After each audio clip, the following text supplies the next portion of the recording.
ಆಗ್ಲೇ ಕೃಷ್ಣನ್ ಚೇಷ್ಟೆ ಊರಲ್ಲೆಲ್ಲ ಪ್ರಸಿದ್ಧಿ ಆಗ್ಬಿಟ್ಟಿತ್ತು. ಎಲ್ಲಾರ ಮನೆ ಹೆಣ್ಣು ಮಕ್ಕಳಿಗೂ ದಿನ ಬೆಳಗಾದ್ರೆ ಕೃಷ್ಣನ್ ಕಾಟ. ಯಾವ ಕಡೆಯಿಂದ ಬರ್ತಾನೋ, ಅವನು ಏನ್ ತಿಂದು ಹೋಗ್ಬಿಡ್ತಾನೋ, ಅವನು ತಿನ್ನೋದಕ್ಕಿಂತ ಹಾಳು ಮಾಡಿದ್ದು ಜಾಸ್ತಿ. ಈಗ ಬೆಕ್ಕಕ್ಕೆ ತಿನ್ನಿಸೋದು, ಮೇಕೆಗೆ ತಿನ್ನಿಸೋದು, ದಾರಿಲೆಲ್ಲ ಚೆಲ್ ಬಿಡೋದು. ಯಾಕೆಂದ್ರೆ ಕೃಷ್ಣ ಬಂದ ಅಂದ್ರೆ ಮನೆಯೊಳಗೆ ಸಕ್ಕರೆ ತುಪ್ಪ ಕಾಲುವೆ ಹರಿದು ಬಿಡ್ಬೇಕು. ಅದು ಲಕ್ಷ್ಮಿ ತಾಂಡವಾಡ್ತಿದ್ಲು. ಅದಕ್ಕೆ ಜನ ಏನಾದ್ರೂ ಮಾಡಿ ಕೃಷ್ಣನ್ ಚೇಷ್ಟೆ ಅವಾಯ್ಡ್ ಮಾಡಬೇಕು ಅಂತ ಏನೇನೋ ಪ್ಲಾನ್ ಮಾಡ್ತಿದ್ರು. ಒಬ್ಳಿಗೆ ಏನ್ ಪ್ಲಾನ್ ಮಾಡ್ಬೇಕು ಗೊತ್ತಾಗ್ಲಿಲ್ಲ. ಕಡೆಗೆ ಅವಳು ಏನ್ ಮಾಡಿದ್ಲು, ಎಲ್ಲೋ ಹೋಗಿ ಒಂದೆರಡು ಸಣ್ಣ ಸಣ್ಣ ಬಾಳೆ ಕಂಬ ತಂದು, ಒಂದ್ 4 ಮಾವಿನ ಸೊಪ್ಪು ತಂದು, ಮನೆ ಮುಂದೆ 2 ಬಾಳೆ ಕಂಬ ಅಷ್ಟುದ್ದ ಮಾವಿನ ಸೊಪ್ಪು ಕಟ್ಬಿಟ್ಲು. ಕೃಷ್ಣ ಅವನು ಡೈಲಿ ಡ್ಯೂಟಿ ಬಂದ ಭಾರಿ ಡ್ಯೂಟಿ ಮಾಡುವಂತರ ಬೆಳಗ್ಗೆ ಬಂದ. ಅವನ್ ನೋಡಿ ಇವಳು ಅಂದ್ಲು, ಕೃಷ್ಣ ಇವತ್ತೊಂದ್ ದಿವಸ ಮಾತ್ರ ನಮ್ಮ ಮನೆಗೆ ಬರಬೇಡಪ್ಪ, ಇವತ್ತು ನಮ್ಮಲ್ಲಿ ಪೂಜೆ ಗೀಜೆ ಎಲ್ಲ ಕಾರ್ಯಕ್ರಮ ತುಂಬಾ ಇಟ್ಟು ಮಡಿಲೆಲ್ಲ ವ್ಯವಸ್ಥೆ ಮಾಡ್ಕೊಂಡ್ಬಿಟ್ಟಿದೀವಿ, ಆಚಾರ್ಗೆ ಹೇಳಿದೀವಿ, ಅವ್ರದ್ದು ಪೂಜೆ ಗೀಜೆ ಎಲ್ಲ ಆದ್ಮೇಲೆ ನೀ ಬಾ ಅಂತ ಅಂದ್ಲು.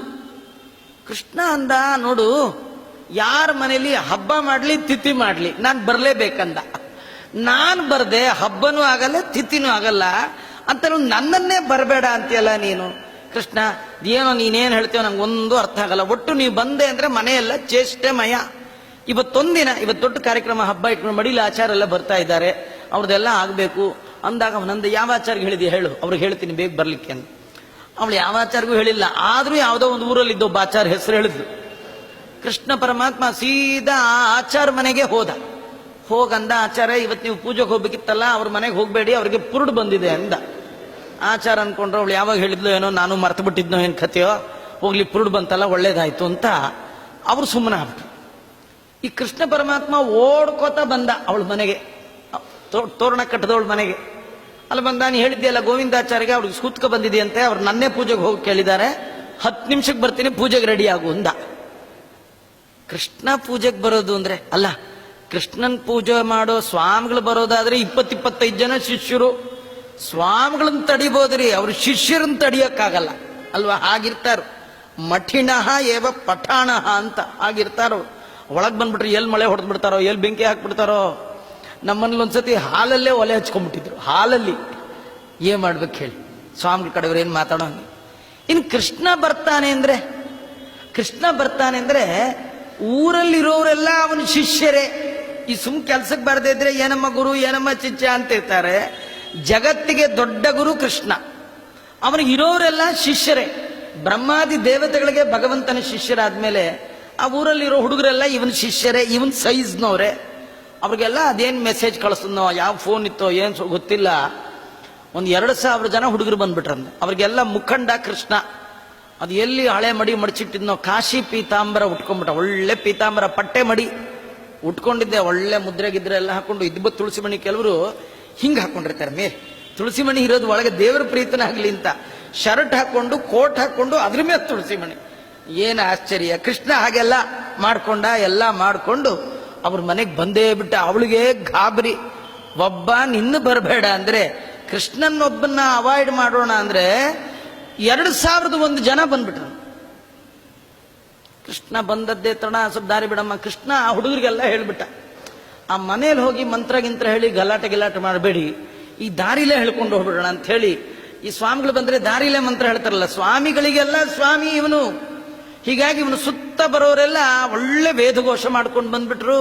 ಏನು ಅಡ್ಡ ಯಾರು ನಿಂತ್ಕೊಳಕ್ಕಾಗತ್ರಿ, ಎಲ್ಲ ದಾರಿ ಬಿಡಿಸ್ಕೊಂಡು ಒಳಗೆ ಹೋಗೇ ಬಿಟ್ರು. ಎಲ್ಲ ಅವ್ರವ್ರ ಕೆಲಸ ಶುರು ಮಾಡ್ಕೊಂಡ್ಬಿಟ್ರು. ಕೃಷ್ಣ ಪರಮಾತ್ಮ ಸೀದಾ ಬಂದದ್ದೇ ಎಲ್ಲಿ, ನಿನ್ ದೇವ್ರ ಮನೆಯಿಂದ. ಅವಳು ಪಾಪ 2x2 ಒಂದು ಸಣ್ಣದೊಂದು ಪುಟ್ಟದೊಂದು ದೇವ್ರ ಮನೆ ಕಟ್ಕೊಂಡಿದ್ಲು, ಅಲ್ಲಿ ತೋರಿಸಿದ್ಲು. ಕೃಷ್ಣನೇ ಒಳಗೆ ಹೋಗಿ ಕೂತ್ಕೊಂಡ, ಅದೇ ಮಳೆಗಿಣೆ ಏನಿತ್ತು ಎಲ್ಲ ಹಾಕೊಂಡ, ಒಳ್ಳೆ ಶಿಸ್ತಾಗಿ ಪೂಜೆಗೆಲ್ಲ ರೆಡಿ ಮಾಡ್ಕೊಂಡ್ಬಿಟ್ಟ. ಕಲಶ ಪೂಜೆಯಿಂದ ಅದಂದ ದೇವರಲ್ಲಿ ಹಿಂದ. ಆ ದೇವರ ಮಹಿಮಾ ನೋಡಿ, ದೇವ್ರ ಕೈಲಿ ದೇವ್ರ ಪೂಜೆ. ಅವನು ಯಾವುದೋ ದೇವ್ರ ಪೆಟ್ಟಿಗೆ ತೆಗೆದ್ಲ, ಒಂದು 3-4 ಸಾಲಿಗ್ರಾಮ ಅದು ಇದು ಎಲ್ಲ ಇಟ್ಕೊಂಡ, ಎಲ್ಲ ನಿರ್ಮಾಲ್ಯ ಆಯ್ತು. ಎಲ್ಲ ಆದ್ಮೇಲೆ ನಿಮ್ಮ ಯಜಮಾನ್ರಲ್ಲಿ ಹಿಂದ. ಅವಳಂದು ಯಾಕೆ ಇಲ್ಲ, ಪಂಚಾಮೃತಕ್ಕೆ ಸಂಕಲ್ಪ ಮಾಡಿಸ್ಕೊಂಡು ನಿಮ್ಮ ಯಜಮಾನ್ರನ್ನ ಕರಿ ಅಂತ ಹೇಳಿ ಆ ಯಜಮಾನ್ರನ್ನ ಕೂಡಿಸ್ದ. ಅವಕ್ಕೆ ಸಂಕಲ್ಪ ಮಾಡಿಸ್ದ, ಪಂಚಾಮೃತಕ್ಕೆ ಹಾಲು ಅಂದ. ಇವಳು ಹಾಲು ಉಳಿದ್ರೆ ಸಾಕು ಅಂತ ಕೃಷ್ಣನ್ ಬರಬೇಡ ಅಂದ್ರೆ ಇವನು ಪಂಚಾಮೃತಕ್ಕೆ ಹಾಲು ಅಂತ. ಕಡೆಗೆ ಏನೋ ಒಂದು ಅಷ್ಟೆಲ್ಲ ಹಾಲ್ಗೆಲ್ಲ ತಂದಿಟ್ಲು. ಆ ಯಜಮಾನ್ರು ಬೈತಿದ್ರು.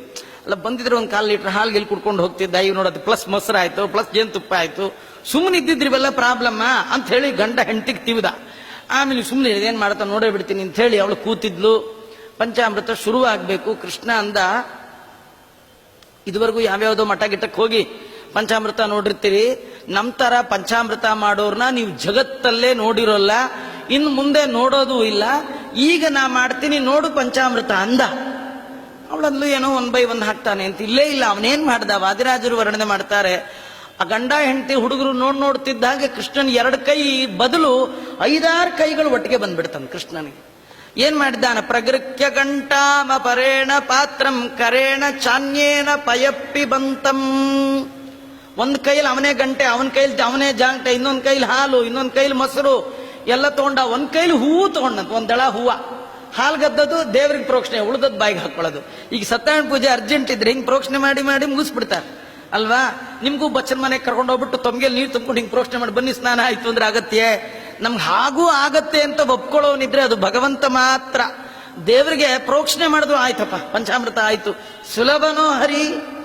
ಅದನ್ನ ಭಗವಂತ ತೋರಿಸ್ತಾನೆ. ಹೀಗೆ ಒಂದು ಅದ್ಗೊಂಡ ಪ್ರೋಕ್ಷಣೆ ಮಾಡದ, ಉಳಿದ ಹಾಲು ಕುಡ್ದ, ಗಂಟೆ ಪಾಡಿ ಗಂಟೆ ಬಾರಿಸ್ತಾ, ಒಂದ್ ಕೈ ಜಾಂಟೆ ಬಾರಿಸ್ತಾ ಇದೆ, ಒಂದ್ ಕೈಲಿ ಹಾಲು, ಒಂದ್ ಕೈಲಿ ಮೊಸರು, ಎಲ್ಲ ಕುಡಿದು ಕೂತ್ಬಿಟ್ಟ. ಹೇಗಿತ್ತು ಪಂಚಾಮೃತ ಅಂದ. ಅಯ್ಯೋ, ಜನ್ಮದಲ್ಲಿ ನೋಡಿಲ್ಲ ಈ ತರ ದೇವ್ರದ್ದೇನ್ ಗೊತ್ತಾ? ನನ್ಗೆ ಪಂಚಾಮೃತ ಸೇವಾ ಕೊಡ್ಬೇಕು ಅಟ್ಟೆ, ಪಂಚಾಮೃತ ತಗೊಂಡು ಹೋಗೋಂಗಿಲ್ಲ ಅಂದ. ಕುಡಿದು ಬಿಡ್ತೀವಿ, ಕೊಡೋದೇ ಎಲ್ಲಿದೆ ಅಂತ. ರಾಯರಿಗೆ ಮಾಡಿದ್ರೆ ಪಾಪ ಅವ್ರು ವಾಪಸ್ ಕೊಟ್ಬಿಡ್ತಾರೆ, ಅವ್ರು ಕುಡ್ಗಿಡಿಯಲ್ಲ ಅಲ್ವೇ? ಅದು ದೇವ್ರಂತ ನಮ್ದಾಗಲ್ಲ, ಕೊಡ್ಬೇಕು. ಮತ್ತೆ ನನ್ನ ಹತ್ರ ಯಾರು ಏನು ಕೇಳಬಾರ್ದು. ಇಷ್ಟೆಲ್ಲ ಆಯ್ತು. ಶುದ್ಧಾಭಿಷೇಕ ಅಂದ. ಅದು ಒಳ್ಳೆ ನೀರ್ಗೀರೆಲ್ಲ ಇಟ್ಕೊಂಡಿದ್ದ. ಆ ನೀರನ್ನ ಗಂಟೆ ಬಾರಿಸ್ತಾ ಸಾಲಿಗ್ರಾಮಕ್ಕೆ ಹಾಕ್ದ. ಅವಳ ತಾಯಿ ಕೇಳಿದ್ಲು, ಅಲ್ಲೋ ಪಂಚಾಮೃತ ನೀನೇ ಕುಡ್ದೆ, ಅಭಿಷೇಕ ಅಂತೂ ನೀರ್ ಕುಡಿಬೇಕಲ್ಲ ಕೃಷ್ಣ ಅಂದ. ನಿಮ್ಗೆ ತೀರ್ಥ ಕೊಡಕ್ ಬೇಕಲ್ಲ, ಅದಕ್ಕೆ ಮಾಡ್ಕೊಂಡೆ ಅಂದ. ಆಮೇಲಿಂದ ಅರ್ಚನೆಯಿಂದ ಹುಡುಗರೆಲ್ಲ ಏನು ವಿಷ್ಣು ಸಹಸ್ರನಾಮ ಹೇಳಿದ್ರು, ಎಲ್ಲ ಆಯ್ತು. ಕಡೆಗೆ ಕೃಷ್ಣ ನೈವೇದ್ಯ ಅಂದ. ಅವಾಗ ಗಂಡ ಬೈದೇ ಬಿಟ್ಟ, ಸಾಕಿವಂದು ನೈವೇದ್ಯ ಅಂತಾನೆ, ನೀನೇನೋ ಒಂಚೂರು ನೈವೇದ್ಯಕ್ಕೇನೋ ಇಡ್ತೀಯ. ಆಮೇಲೆ ಎಲೆ ಊಟ ಅಂತಾನೆ. 1000 ಜನ 2000 ಜನಕ್ಕೆ ಎಲೆ ಎಲ್ಲ ಹಾಕೋದು, ಯಾವ ಮಠದಲ್ಲಿ ಕೊಟ್ಟರು ತಗೊಳ್ಳಲ್ಲ. ಅದರಿಂದ ಈಗ ತಪ್ಪು ಒಪ್ಕೊಂಡ್ಬಿಡೋಣ. ಕೃಷ್ಣ ನಮ್ಮಲ್ಲಿ ಯಾವ ಹಬ್ಬನೂ ಇಲ್ಲ, ಏನಿಲ್ಲ ಹೇಳ್ಬಿಡೋಣ. ದೇವ್ರ ಹತ್ರ ಯಾವಾಗ್ಲೂ ಸುಳ್ಳು ತಟಬಟ ಮಾಡಬಾರ್ದು. ನಿಮ್ದೇನಿದೆ ಅಷ್ಟೇ ತೋರಿಸಿ. ಡಂಬಾಚಾರದ ಪೂಜೆ ಭಗವಂತನಿಗೆ ಬೇಡ.